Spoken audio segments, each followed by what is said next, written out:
2026 na, bagong taon na naman, pero aminin natin, hindi naman talaga bago ang lahat.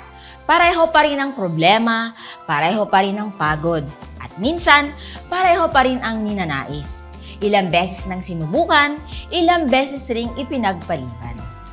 Hindi kailangan ng perpektong plano, perpektong kilos, o perpektong paraan kung paano ito gagawin.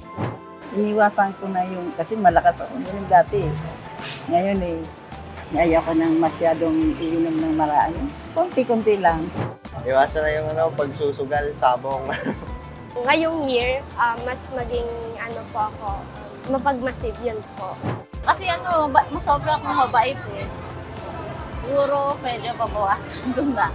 Nagiging masungit ka na. Hindi naman. Focus muna sa sarili. Yung konting na ko sa ito, paupahan ko, kailangan maisip ko na yun. Galing na ako market, bumili ako ng alkansya. Yun, mag-ipon na. Savings. Oo, savings. Siguro magtitipid.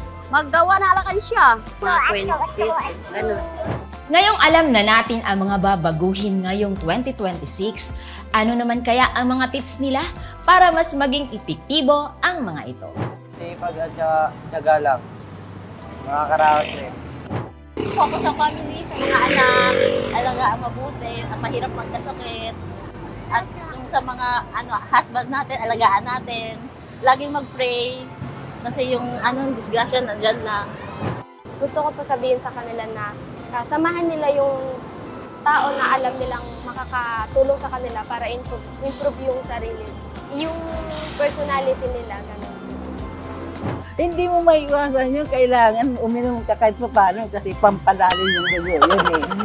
Ako po si Cheryl Red na laging magpapaalala, ang pagbabago ay hindi magic, kundi resulta ng disiplina at pagpili araw-araw. Kaya simulan mo na ngayon.